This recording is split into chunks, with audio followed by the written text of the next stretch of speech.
Welcome back. We are going to look into CloudWatch Container Insights feature as part of this section. So we are going to look into many CloudWatch features and also a simple notification service as part of this. So what is this container insight and then what it is going to do? So let's go ahead and then see that now.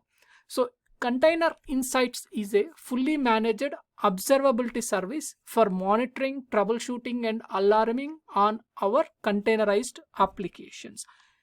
Container Insights also allows us to collect, aggregate, and summarize metrics and logs from our containerized applications and also for microservices. So the metrics include utilization for resources such as CPU, memory, disk, and then network. It also provides diagnostic information such as container restart failures so that you can consider as one metric to help us isolate issues and resolve them quickly. So we can also set CloudWatch alarms on metrics that Container Insights collects. And the metrics that Container Insight collects are available in CloudWatch automatic dashboards too. And we can analyze and troubleshoot container performance and logs data with CloudWatch Log Insights. So if you see from CloudWatch perspective, so on a very high level, it has covered the maximum ground, even the newest and latest Container Insights feature. So you can configure CloudWatch alarms inside Container Insights, and you can also have CloudWatch automatic dashboards for the metrics information.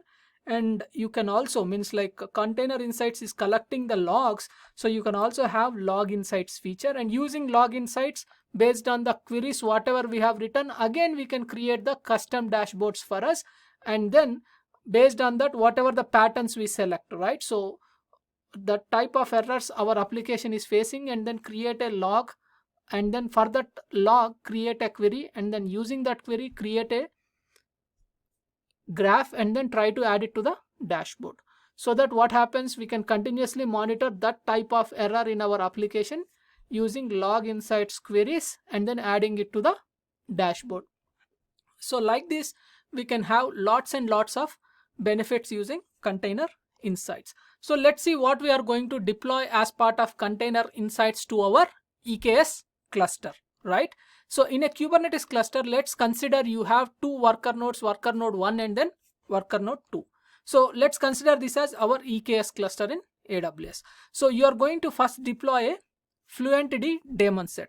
So we already discussed about what is daemon set and then what are the features it provides during our X-ray section. So daemon set in very simple terms is whenever you configure your application as a daemon set, it is going to deploy one pod per worker node. So on every worker node, one of our pod will keep running. So now we have the Fluentd pod up and running as a daemon set in worker node 1 and then worker node 2. The next thing is, what is this Fluentd pod going to do?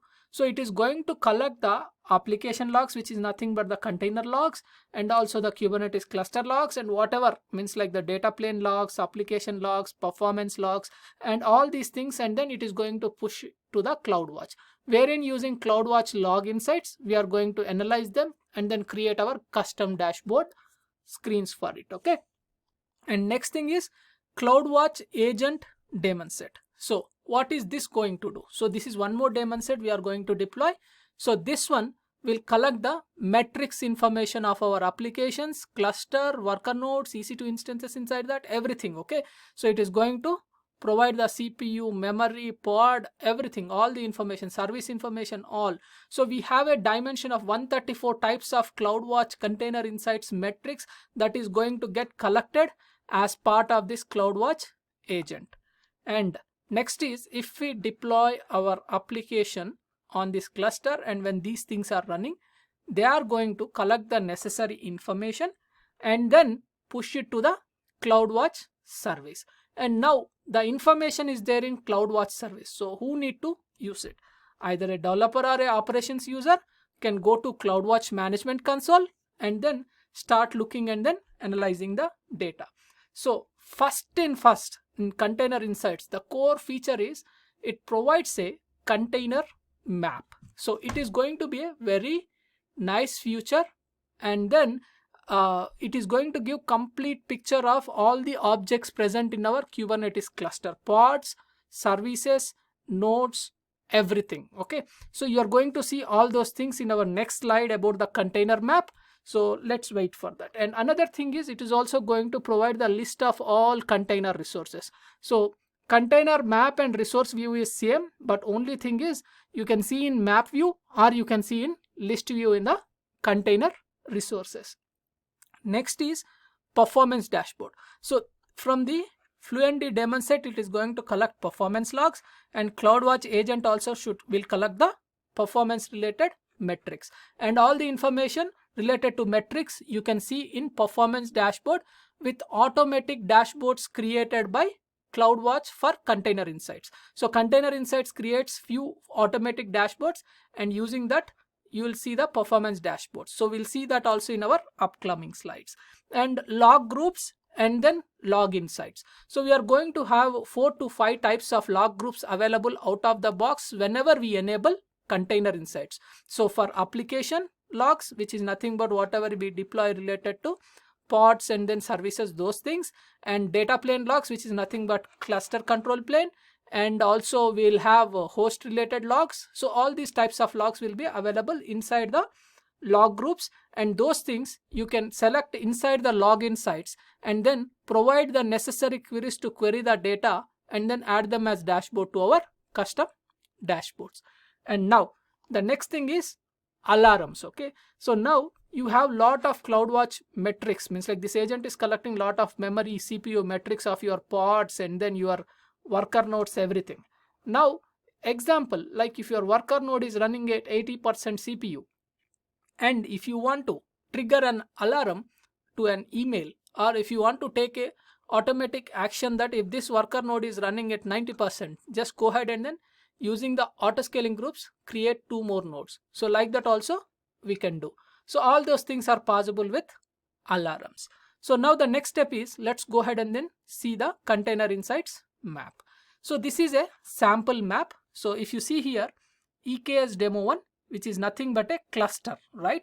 So the next level in the map is namespaces. If you go inside Kubernetes, on a very high level, it is distributed in such a way that everything is under namespaces from cluster, and then next comes the namespaces. You will have a default namespace and kubesystem namespace by default. And as part of our CloudWatch Container Insights, we have created an Amazon CloudWatch EK namespace, and then we have deployed our Fluentd CloudWatch pod and then EKS CloudWatch agent pod. Okay, so now in our whatever related to Container Insights is this part of our map. And kubesystem, this is the core EKS cluster related map where you have kubeproxy pod, AWS node pod, and then kubedns pod.